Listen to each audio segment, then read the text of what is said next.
I've lived in Millfield my entire 34 years, and what happened with Rebecca Martinez in March of 2023 still makes me question everything I thought I knew about mental health crises in small communities. As Millfield's only social worker, I thought I'd seen every kind of family dysfunction and personal breakdown our town of 8,200 could produce. I was dead wrong. The call came in on a gray, drizzle-soaked Tuesday morning at 6:47 a.m. Millfield Police Dispatch requested immediate crisis intervention at 415 Oak Street for what they classified as a mental health emergency with public safety concerns. When I pulled up in my 2019 Honda Accord, I could see Officer David Henderson's white Ford Explorer Police Interceptor already positioned strategically in the driveway, emergency lights cutting through the morning fog. Rebecca Martinez stood on her front porch wearing a full hazmat suit, the kind you'd see in biological containment facilities, complete with respirator mask and protective goggles. She was methodically spraying everyone who approached with industrial-strength disinfectant from a garden sprayer strapped to her back. "Stay back!" she screamed through the mask as I approached. "You're all infected. I'm the only one left who hasn't caught COVID-47. Officer Henderson shot me a look that said everything. Rebecca had been calling 911 every day for 2 weeks, reporting that a new variant of coronavirus had infected every single person in Millfield except her. She claimed she could see the symptoms, that others couldn't. Subtle changes in behavior, speech patterns, and physical movements that proved the virus had mutated into something that controlled people's minds while leaving them functional enough to spread the infection. "Mrs. Martinez?" I called out, staying 20 feet away as she demanded. "I'm Sarah Williams from County Social Services. Can we talk about what you've been experiencing? Don't lie to me." Rebecca's voice cracked with desperation. "I know you work for them now. The infected ones in the government offices. You all have the same look in your eyes, like you're not really there anymore." What made this case particularly disturbing wasn't just Rebecca's delusion, but how methodically she'd been acting on it. According to Officer Henderson, she'd barricaded herself in her house for 3 weeks, ordering groceries for contactless delivery and leaving them outside for decontamination for 72 hours before bringing them inside. She'd been documenting everyone in town she believed was infected, creating detailed files with photographs, behavioral observations, and what she called contamination timelines. The real horror began when I realized the scope of her surveillance operation.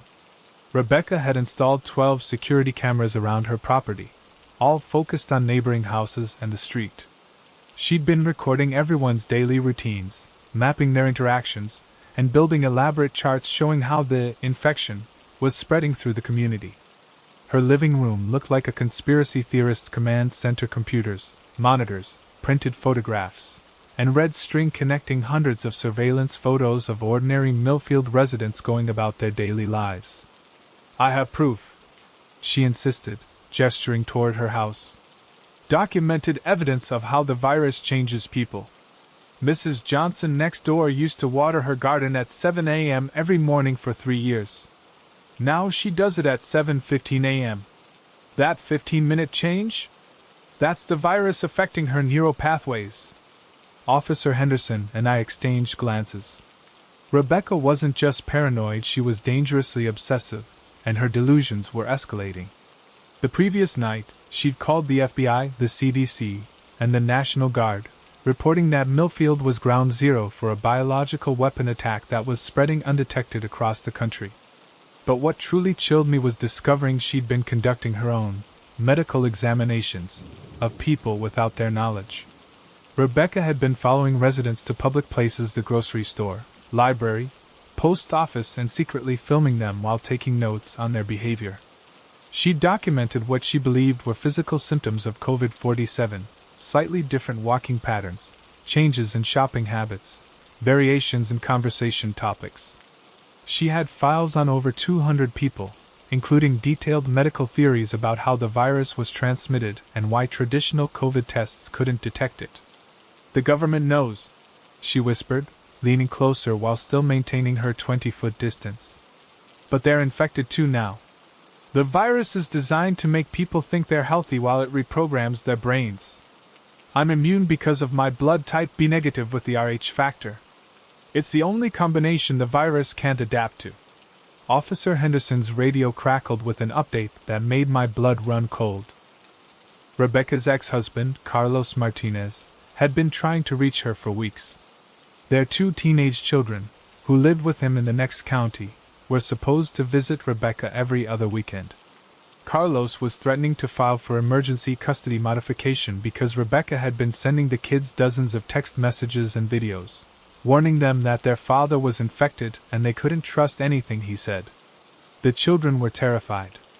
Rebecca had convinced them that if they visited her, she could protect them with experimental treatments she'd developed based on her research into COVID-47. She'd been preparing a safe room in her basement, stocked with medical equipment she'd purchased online and enough food and water for months. Mrs. Martinez, I said carefully, your children are worried about you. Carlos says you haven't been answering their calls when they try to reach you directly, because their father monitors all their communications. Rebecca's voice became shrill. He's using them to track my location so the infected authorities can find me. Don't you understand? I'm the only person who knows the truth about what's happening. I'm humanity's last hope for developing a cure. The rain was getting heavier, and I could see neighbors starting to gather at their windows and doorways. This was exactly what we'd been trying to avoid, a public spectacle that would traumatize the community and make Rebecca's eventual recovery more difficult. Officer Henderson keyed his radio. Dispatch, we're going to need a mobile crisis team and an emergency psychiatric evaluation. Also request backup, we have about 20 civilians gathering to watch. That's when Rebecca's behavior took a turn that still haunts my dreams. She began systematically photographing every person who had gathered to observe the situation. Click after click, she documented the newly infected individuals, muttering about how the virus was drawing them to witness her capture so it could study her resistance. Then she started calling out specific details about each neighbor, their work schedules, their family members, their recent activities, information she could only have obtained through extensive surveillance. Mr. Peterson from 420 Oak Street, she announced loudly, pointing her camera at a man in his 60s wearing a raincoat. Infected on February 28 at 3:47 p.m. when he handled contaminated mail from his daughter in Sacramento. Symptoms: began drinking coffee black instead of with cream, started parking his blue 2016 Toyota Camry on the left side of his driveway instead of the right side. The crowd was getting uncomfortable. These weren't random observations. Rebecca had been watching and documenting these people's most mundane daily routines for months. She knew details about their lives that only someone conducting intensive surveillance would know. Mrs. Chen from 412 Oak Street, Rebecca continued, her voice taking on a manic quality. Infected March 5th at the grocery store. Symptom: switched from buying Tide laundry detergent to Gain. The virus is making subtle changes to consumer preferences to alter supply chain economics. Officer Henderson made the decision to call for immediate psychiatric emergency detention. Rebecca's delusions weren't just paranoid, they were elaborate, systematic, and involved extensive stalking behavior that put the entire neighborhood at risk. But Rebecca had anticipated this moment. As soon as she saw Officer Henderson reaching for his radio to request the crisis team, she retreated into her house and activated what she called her contamination protocol.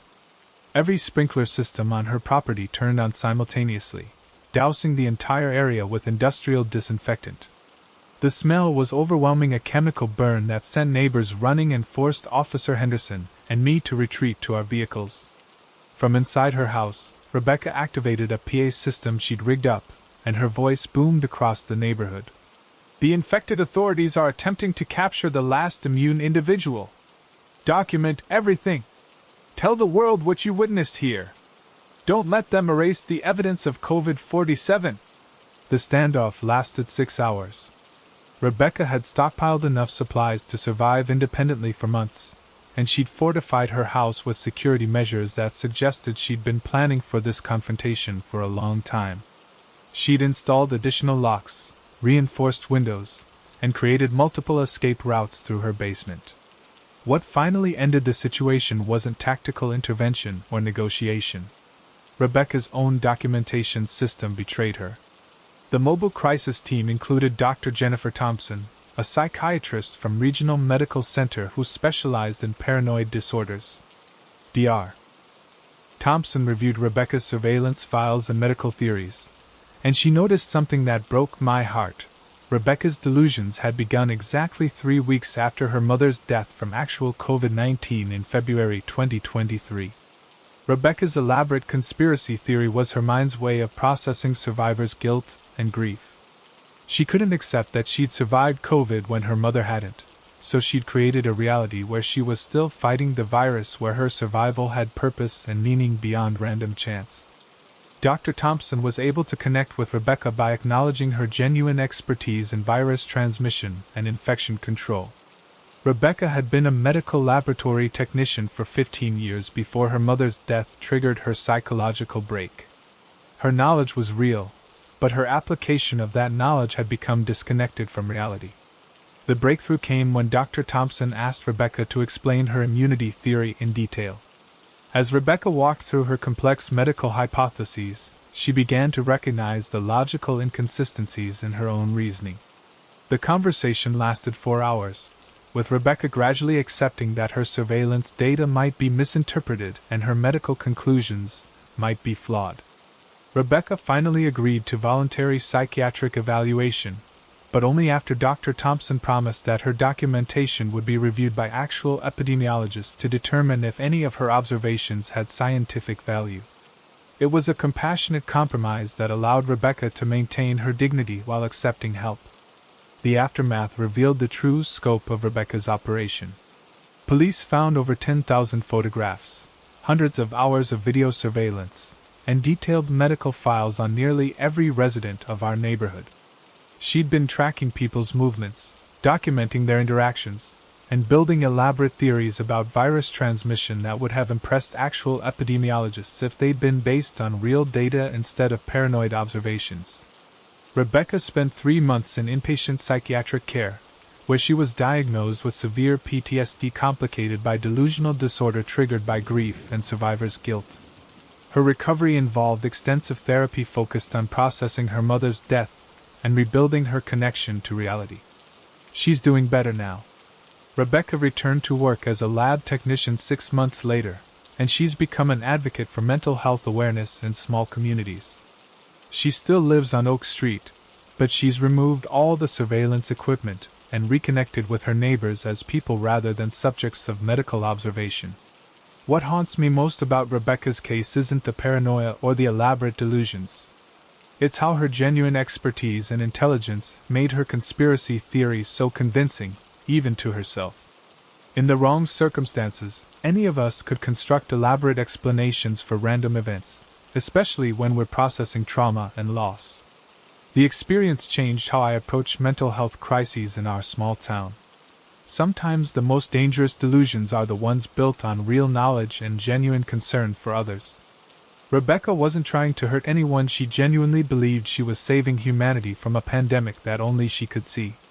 But what happened next made me realize that Rebecca's case wasn't an isolated incident. 3 days later, I received a call from a social worker in Pinehurst, a town 40 miles east of us. They had their own resident who believed they were the only healthy person left in their community. The similarities were too specific to be coincidental. What's the strangest behavior you've noticed from someone during times of high stress or community crisis? Have you ever wondered if someone you know might be struggling with reality in ways that aren't immediately obvious? Sometimes the people who seem most concerned about everyone else's well-being are the ones who need help the most. I've been with the Riverside Police Department for 12 years, and what we discovered at the abandoned municipal detention center in July of 2023 still makes me question how well we really know our own city's history. What started as a routine property inspection turned into something that revealed dark secrets about how our local government had been operating completely outside state oversight. The call came in on a humid Thursday morning around 9:15 a.m. I was driving Unit 23, a 2020 Chevrolet Tahoe, when dispatch requested an officer to meet with City Building Inspector Michael Chun at 1247 Industrial Boulevard.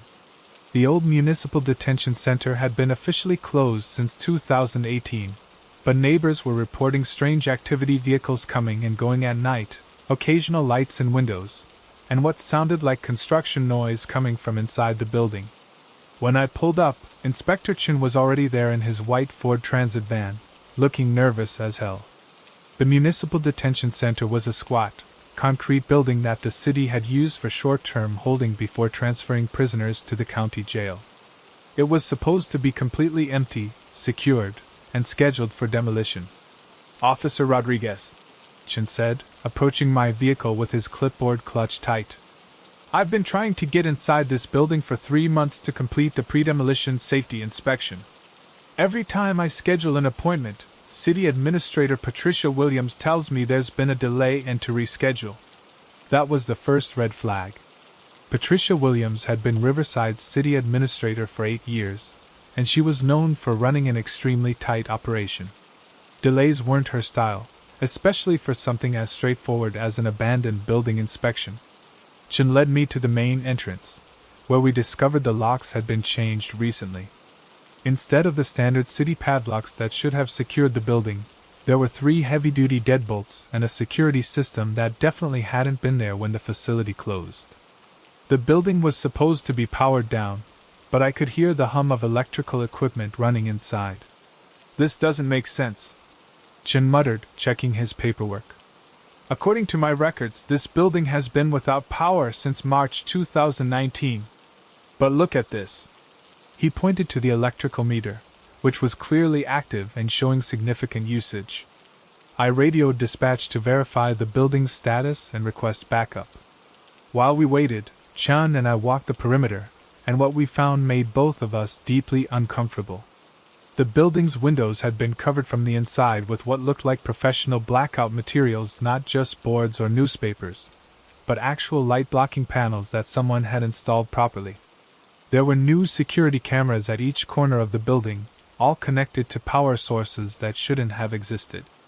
Fresh tire tracks in the gravel lot showed regular vehicle traffic, and there were cigarette butts near the loading dock that couldn't have been more than a few days old. Sergeant Lisa Martinez arrived in her 2018 Ford Explorer Police Interceptor about 20 minutes later, along with Detective Kevin Thompson in an unmarked gray Honda Accord. When I explained the situation, Sergeant Martinez's expression went from curious to concerned to genuinely alarmed. "Rodriguez, I want you to contact the State Corrections Authority and verify when they last inspected this facility. Thompson, call the county sheriff's office and find out if they have any records of recent prisoner transfers involving this building. Something's not right here."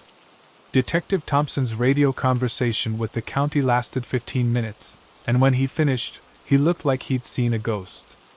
"County says they haven't transferred anyone to or from this facility since it officially closed in 2018. But their record shows 17 people who were supposed to be held here for short-term detention in the past 6 months. When they tried to collect these individuals for county jail processing, they were told the transfers had already been completed." My stomach dropped. 17 people had been processed to a facility that was supposed to be completely closed. Either there was a massive clerical error, or something much worse was happening. Sergeant Martinez made the decision to enter the building. As senior officers, we had authority to inspect city property, especially if there was reason to suspect illegal activity. But what we found inside the Municipal Detention Center changed everything I thought I knew about our local government. The building wasn't abandoned. It was fully operational. The main holding area had been expanded and modernized with new cell doors, updated plumbing, and a security system that was more sophisticated than anything we had at the main police station. The processing area had new computers, fingerprinting equipment, and booking systems that were clearly being used regularly. There were fresh coffee grounds in the break room, current newspapers on the desk, and schedules posted on the bulletin board showing rotating shifts for personnel I'd never heard of. But the most disturbing discovery was in what used to be the administrative office.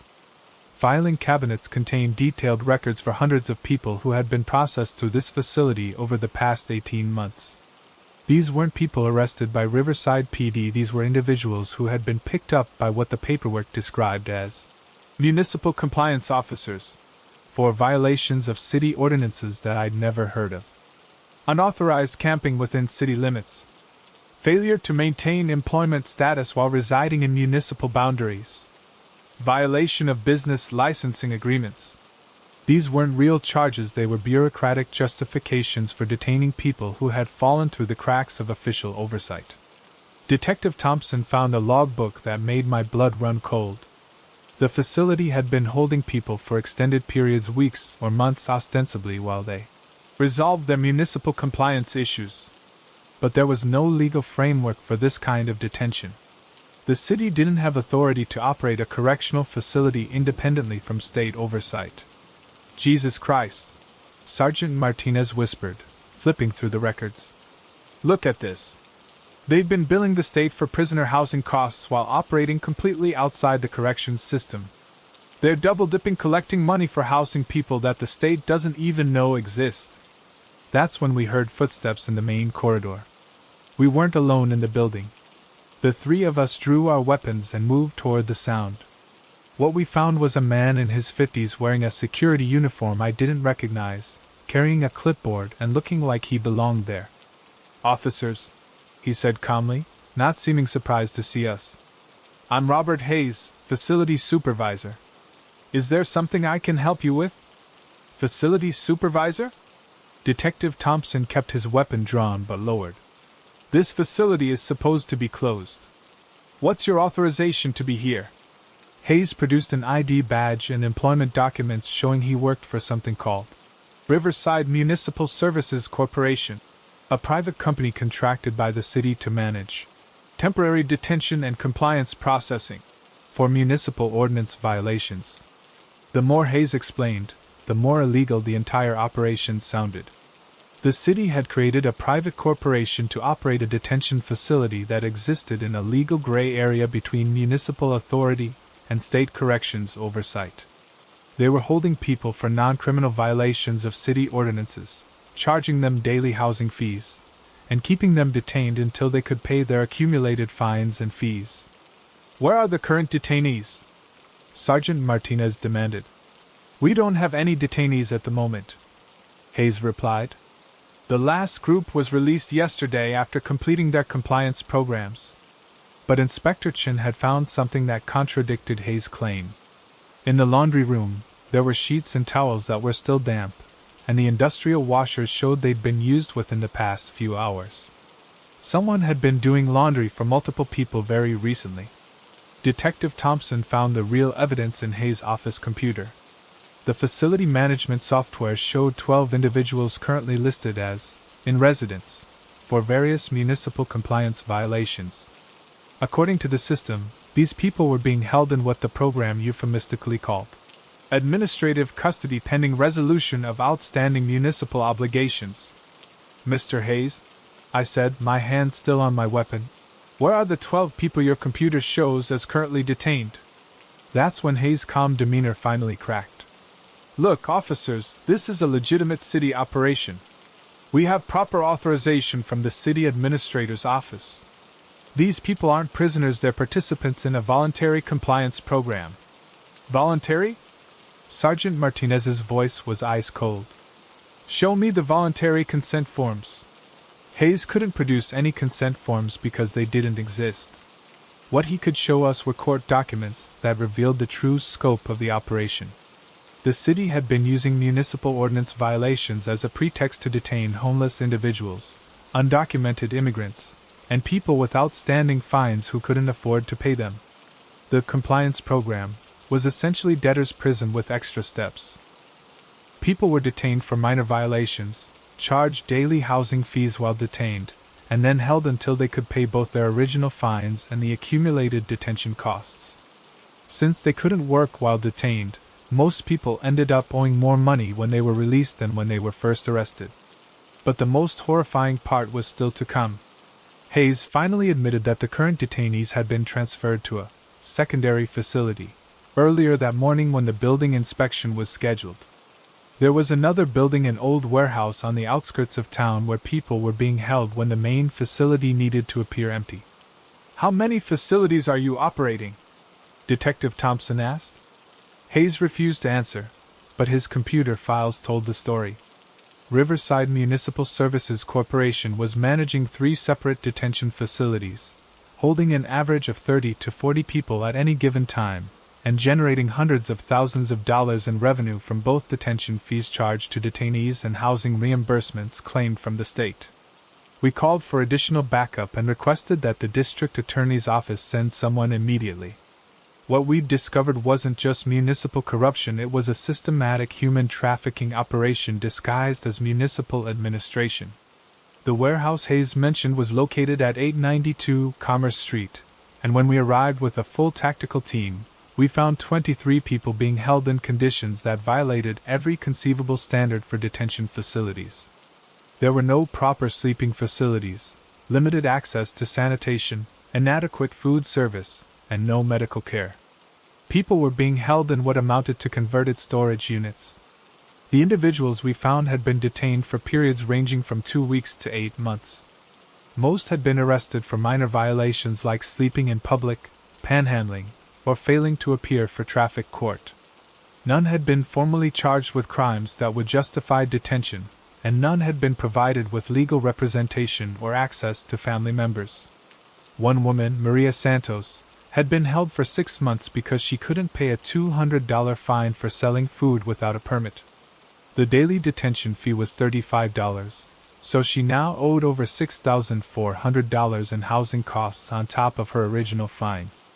She'd been working in the facility's kitchen to reduce her debt, but the credited amount was so small that she was actually falling further behind each day. The investigation that followed revealed that City Administrator Patricia Williams had been operating this system for over 2 years with the knowledge and cooperation of 3 city council members. They'd created a private corporation to circumvent state oversight, established fake legal justifications for detention, and were profiting from what amounted to modern slavery. All 23 detainees were released immediately, and the district attorney filed criminal charges against Williams, Hayes, and the involved council members. The State Corrections Authority launched a full investigation into how a municipal government had operated multiple detention facilities without proper licensing or oversight. Patricia Williams was ultimately sentenced to 12 years in federal prison for civil rights violations, human trafficking, and fraud. The city of Riverside faced millions of dollars in lawsuits from people who had been illegally detained, and the entire city government was placed under state oversight for 3 years. But what keeps me awake at night isn't just the corruption or the human suffering we discovered. It's the realization that this operation had been running for years without anyone noticing. How many other small cities have similar operations hidden behind bureaucratic language and municipal authority? The scariest part was how legitimate it all appeared on the surface. Official paperwork, proper procedures, professional facilities, everything looked legal until you examined it closely. If Inspector Chen hadn't been persistent about completing that building inspection, we might never have discovered what was happening. What happened next connected to something even more disturbing. 2 weeks after we shut down the Riverside operation, I got a call from Detective Sarah Kim in Clearwater, about 60 miles north of US. They'd found similar facilities operating under the same Municipal Services Corporation model. Have you ever wondered what happens to people who just disappear from your community? Do you think your local government could be hiding operations that exist outside normal oversight? Sometimes the most dangerous crimes happen in plain sight, disguised as legitimate authority. I'd been working as a mail carrier for the Brookside Post Office for 16 years, and what I discovered about the residents of Willowbrook Lane in September of 2023 still makes me question everything I thought I knew about the people on my route. Sometimes the most disturbing secrets hide behind the most perfect facades. The call came from my supervisor, Janet Foster, on a crisp Friday morning around 8:30 a.m. I was loading my 2017 Chevrolet Express mail truck when she approached with a concerned expression and a stack of paperwork. "Tom," she said, "we need you to do a welfare check on Willowbrook Lane." The postal inspector's office has been getting complaints about mail delivery irregularities in that neighborhood. Willowbrook Lane was one of my favorite streets to deliver to. 12 beautiful houses, each worth probably $400,000 to $500,000, with manicured lawns, matching mailboxes, and residents who were always polite and friendly. It was the kind of neighborhood that made you think about the American dream, successful couples living in suburban paradise. What made it even more appealing was how quiet and peaceful it was. No screaming kids, no barking dogs, no loud parties or domestic disputes. Just 12 well-maintained houses with responsible adults who kept to themselves and maintained their properties beautifully. But that's what made the postal inspector's complaints so strange. According to Janet's paperwork, someone had been filing complaints that mail was being delivered to the wrong addresses, that residents were receiving mail intended for other people, and that some mail was disappearing entirely.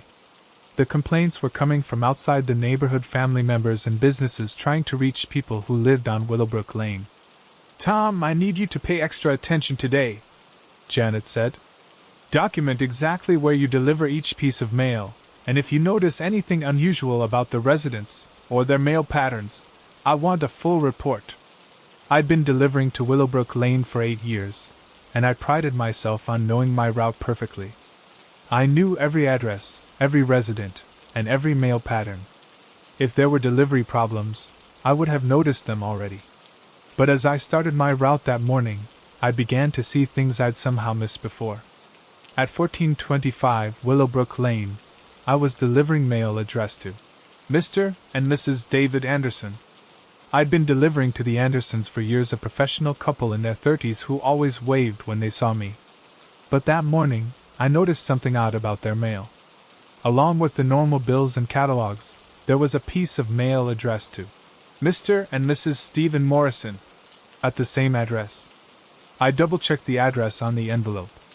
It was definitely addressed to the Morrison family at 1425 Willowbrook Lane, but I'd never heard of any Morrisons living there. The Andersons had lived at that address for as long as I'd been delivering mail. At 1431 Willowbrook Lane, I found similar irregularities. The residents were Jennifer and Michael Chin, a quiet couple who worked in tech. But mixed in with their mail was correspondence addressed to the Williams family, at the same address. Again, I'd never heard of any Williams family living there. By the time I'd completed half the street, I'd found mail for at least 15 different families delivered to addresses where I knew different people lived. Either I'd been making systematic delivery errors for years, or something very strange was happening on Willowbrook Lane. That's when I decided to pay closer attention to the residents themselves.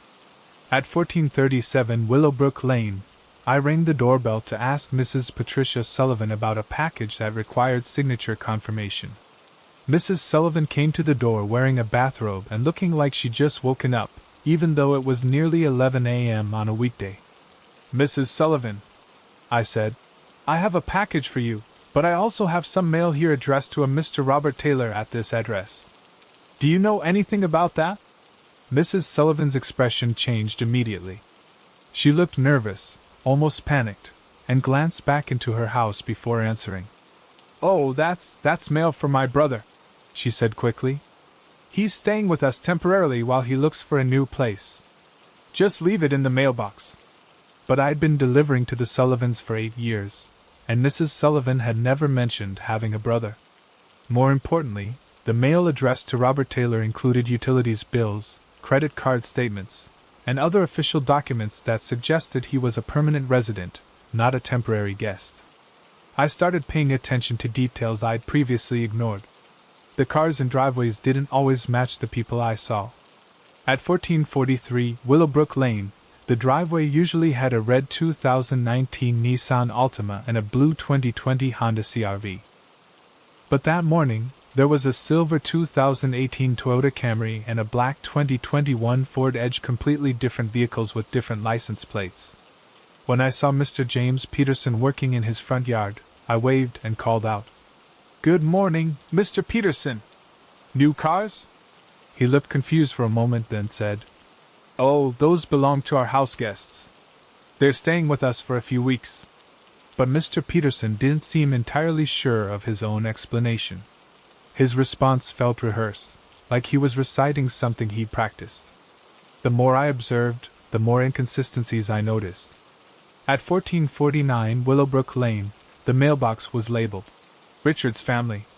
But the mail I was delivering included correspondence for the Martinez family, the Johnson family, and someone named Dr. Angela Foster. 3 different families supposedly living at the same address. During my lunch break, I called the postal inspector's office and spoke with Inspector Carol Washington. She'd been investigating the complaints about Willowbrook Lane for 2 months, and what she told me made my blood run cold. "Tom," she said, "we've received complaints from 12 different families claiming their mail is being delivered to Willowbrook Lane addresses where they don't live. But when we try to contact the residents at those addresses to investigate, we get conflicting information about who actually lives there." According to Inspector Washington, the complaints came from people who had been trying to reach family members who had supposedly moved to Willowbrook Lane. But when these family members tried to visit, they found different people living at the addresses their relatives had provided. "We think there might be some kind of mail fraud or identity theft operation," Inspector Washington said. "But we need more information about what's actually happening in that neighborhood." I spent the rest of my afternoon delivery route documenting everything.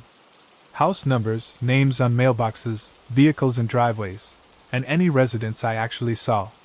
What I discovered was deeply disturbing. Only 4 of the 12 houses on Willowbrook Lane had residents who matched the names on their mailboxes. The other 8 houses had people living there who didn't correspond to any of the mail they were receiving. It was like an entire neighborhood of people living under false identities. At 1455 Willowbrook Lane, I found the most disturbing evidence yet. The mailbox was labeled Thompson Family, and I'd been delivering mail to the Thompsons for 6 years. But that afternoon, I noticed something I'd somehow missed before. There were children's toys in the front yard.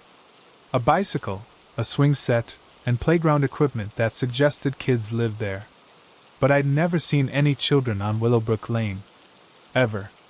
The neighborhood was famous for being quiet and peaceful, specifically because it was all adult couples without kids. That's what made it so appealing to the residents. No noise, no chaos, just mature adults living responsibly.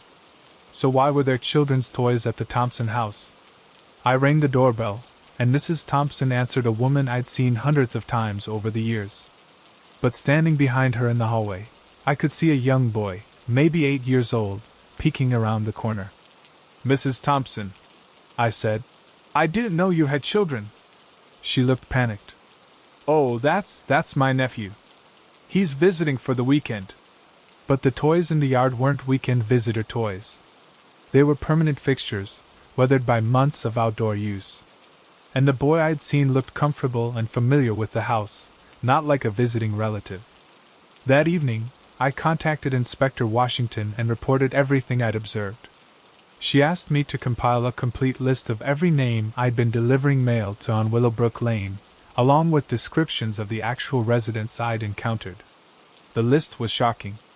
I'd been delivering mail to 47 different individuals and families at 12 addresses.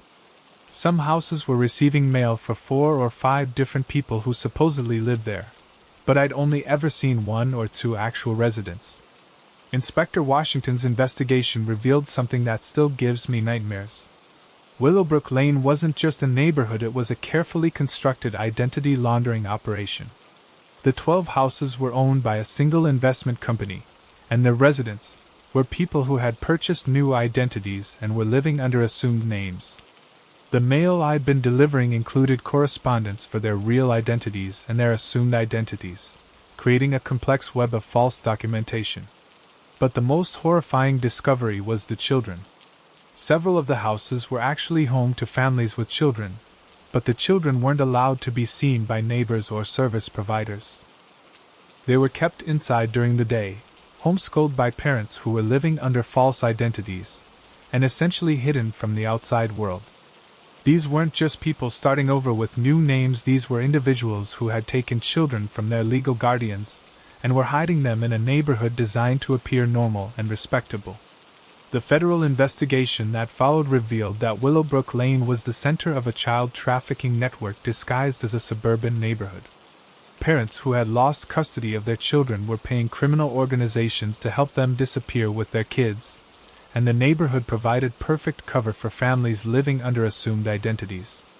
The investment company that owned the houses was connected to a larger network of similar neighborhoods in 4 different states. They specialized in providing relocation services for people who needed to disappear, and they'd specifically created communities that appeared so normal and boring that no one would look closely at the residents. 23 children were recovered from the 12 houses on Willowbrook Lane. Most had been missing for months or years, and their legal guardians had been searching for them desperately. The children's parents had convinced them that they were protecting them from dangerous people who wanted to hurt them, so the kids had been cooperating with staying hidden. The adults living under false identities included parents fleeing domestic violence investigations, people avoiding debt collectors and criminal charges, and individuals who had lost custody battles and refused to accept court decisions. The criminal organization provided them with new names, false documentation, and a community where they could live without attracting attention. What disturbs me most about the Willowbrook Lane case isn't just the child trafficking or the identity fraud. It's how perfectly normal everything appeared. These people had been living in my delivery route for years, and I had never suspected anything unusual. They were polite, responsible, and maintained their properties beautifully. The neighborhood selling point quiet, peaceful, no children was actually a warning sign that I'd completely missed. In a normal suburban neighborhood, you expect to see some children, some noise, some signs of family life. The absence of those things should have been suspicious, not appealing. But what happened next made me realize that Willowbrook Lane wasn't unique. 3 days after the federal raid, I received a call from another mail carrier in Fairview, a town about 50 miles west of us. They'd discovered similar irregularities on a street called Maple Grove Drive, another quiet, adult-only neighborhood where the mail delivery patterns didn't match the apparent residents. Have you ever lived in a neighborhood that seemed almost too perfect? Do you think you notice if the people around you weren't who they claimed to be? Sometimes the most dangerous secrets hide behind the most appealing facades, and the places that seem safest might be the ones we should watch most carefully. I've been working as a psychiatric social worker at Westfield Community Mental Health Center for 11 years. And what I discovered about photographer Alan Hutchinson in November of 2023 revealed connections to cases that had been haunting our region for months. Sometimes obsessive behavior isn't just mental illness, it's evidence of something much more disturbing. The referral came from Detective Patricia Coleman at Westfield Police Department on a gray Monday morning. I was reviewing case files in my office when she called, her voice carrying the exhaustion of someone who'd been working a case too long without answers. "Ms. Johnson," she said, "we need a psychiatric evaluation on someone who's been, well, I'm not sure how to describe it.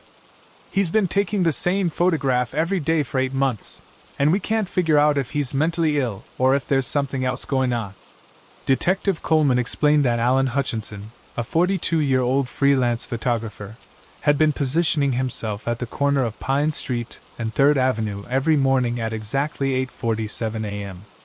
He would set up professional camera equipment and take dozens of photographs of the same traffic intersection from the identical angle, then pack up his gear and leave. "Every single day?" I asked. "Every single day for 236 days straight. Rain, snow, holidays, weekends, he's there at 8:47 a.m. with his camera. The only reason we know about it is because local business owners started complaining about him blocking pedestrian traffic." What made the situation particularly concerning was Alan's response when officers tried to talk to him. He insisted that he was documenting critical changes in the intersection that other people couldn't see.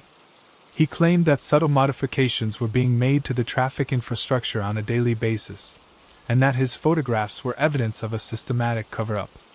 "Cover-up of what?" Detective Coleman had asked him. "They're testing new traffic control systems," Alan had told her. "Every night, they make small adjustments to the traffic light timing, the crosswalk positioning, the street signage. They're conducting behavioral experiments on pedestrians and drivers, and they're documenting everything. My photographs are the only way to prove what they're doing. I agreed to evaluate Alan, and Detective Coleman arranged for him to be brought to our facility that afternoon. When I first met him, he appeared completely normal, well-groomed, articulate, and carrying professional-grade camera equipment that probably cost more than my monthly salary. Alan was eager to explain his project. He'd brought a laptop containing his entire collection of photographs, over 15,000 images of the same intersection, taken from the same position at the same time every day for 8 months. "Look at this," he said, pulling up 2 photographs that appeared identical to me.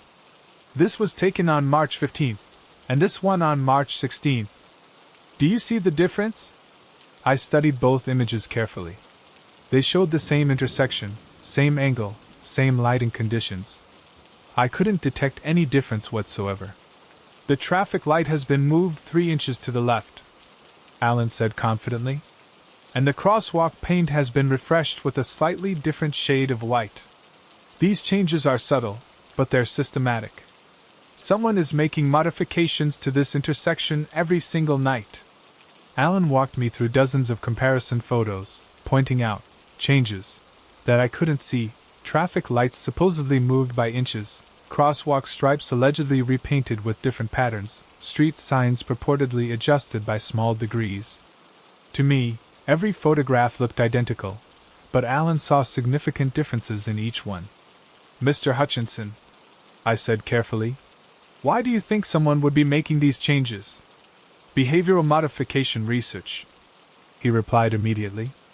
"They're testing how small environmental changes affect pedestrian traffic patterns, driver behavior, and crowd psychology. The intersection is a controlled testing environment, and we're all unwitting subjects in their experiments."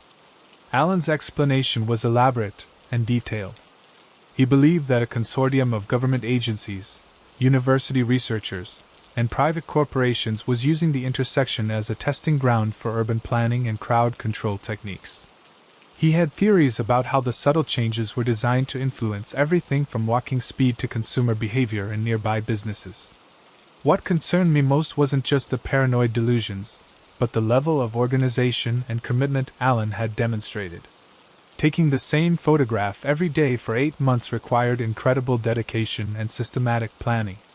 This wasn't random paranoid behavior, it was methodical, purposeful, and structured. But then Alan showed me something that changed everything. "I don't just photograph the intersection," he said, opening a different folder on his laptop. "I document everyone who appears in the photographs. Look at this." Alan had created detailed files for hundreds of people who had appeared in his daily photographs. He had tracking spreadsheets showing when specific individuals crossed the intersection, what they were wearing, who they were with, and what patterns he observed in their behavior. "This woman," he said, pointing to a figure in one of his photographs, "crosses the intersection every Tuesday and Thursday at 8:52 a.m. She always carries a blue purse and wears a red coat. But 3 weeks ago, she started carrying a black purse and wearing a brown coat. That's when I realized they were getting to the regular pedestrians too."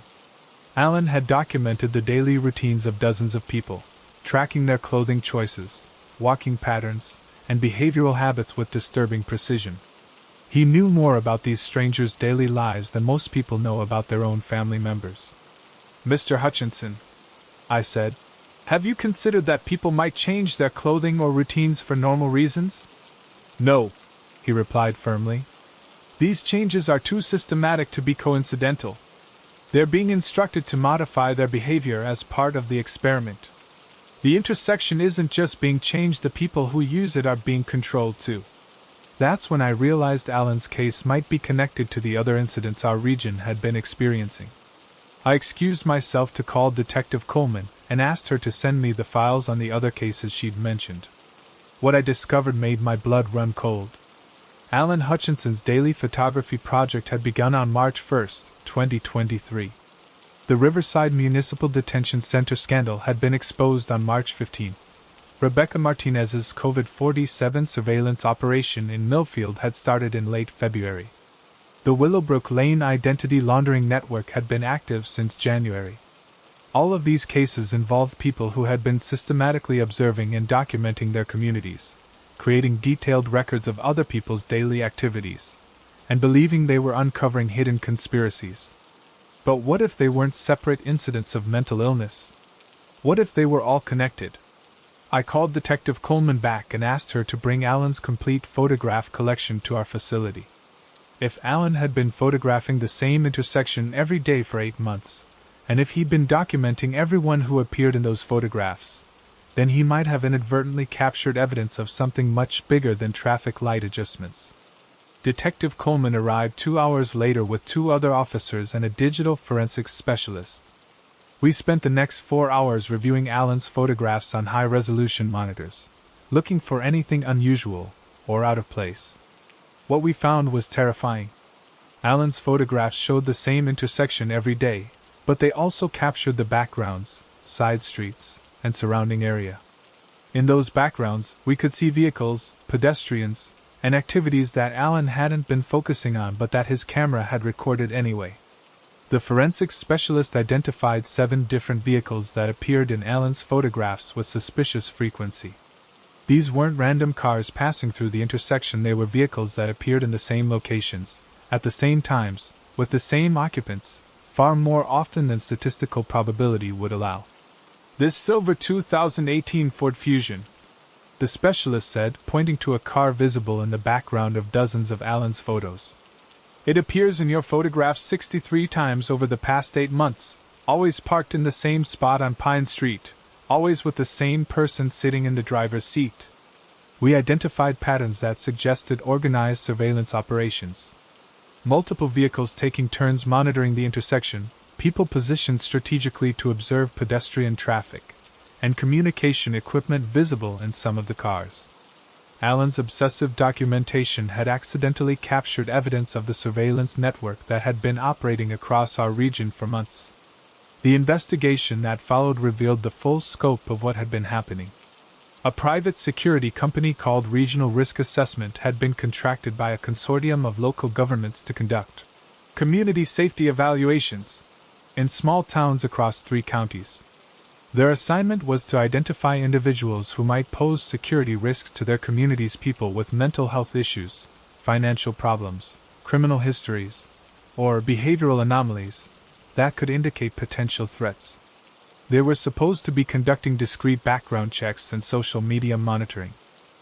Instead, they had been running extensive surveillance operations, documenting residents' daily routines, and creating detailed psychological profiles based on observed behavior patterns. The traffic intersection Alan had been photographing was a central monitoring point where they could observe and document people from multiple neighborhoods. But the surveillance operation had gone far beyond its original scope. Regional Risk Assessment had been sharing their intelligence with the criminal organizations running the Municipal Detention Center, the Identity Laundering Network, and other illegal operations. They were essentially providing detailed information about potential victims, people who were isolated, vulnerable, or unlikely to be missed if they disappeared. Rebecca Martinez's COVID-47 surveillance, the Willowbrook Lane Identity Network, and the illegal detention facilities were all connected to Regional Risk Assessment's intelligence gathering operation. The private security company had been identifying targets, and criminal organizations had been acting on that intelligence. Alan Hutchinson's mental health crisis had been triggered by his subconscious recognition that something was wrong with what he was observing. His brain had processed the surveillance patterns and irregular activity, but because he didn't have a framework for understanding organized criminal conspiracy, his mind had created the traffic light modification delusion to explain what he was seeing. The forensic analysis of Alan's photographs provided evidence that led to the arrest of 12 regional risk assessment employees and the shutdown of surveillance operations in 17 towns. The company had been operating for 3 years, and their intelligence had been used to facilitate crimes ranging from identity theft to child trafficking. Alan spent 6 weeks in our inpatient program, where he was treated for anxiety and paranoid ideation triggered by the stress of unconsciously recognizing the surveillance operation. His recovery was remarkable once he understood that his instincts about being watched had been correct. He just hadn't understood what he was actually observing. He's doing well now. Alan still works as a photographer, but he's moved to landscape and nature photography instead of urban documentation. He's become an advocate for privacy rights and surveillance awareness, and his testimony was crucial in the criminal trials that followed. What haunts me most about Alan's case is how his mental health symptoms were actually his mind trying to process real danger. His obsessive behavior, his paranoid theories, his detailed documentation, it was all his subconscious attempt to gather evidence of something genuinely threatening. Sometimes the people we dismiss as mentally ill are actually the ones who are seeing most clearly. Alan's delusions about being watched and documented were completely accurate. He just didn't understand the true scope of what he'd discovered.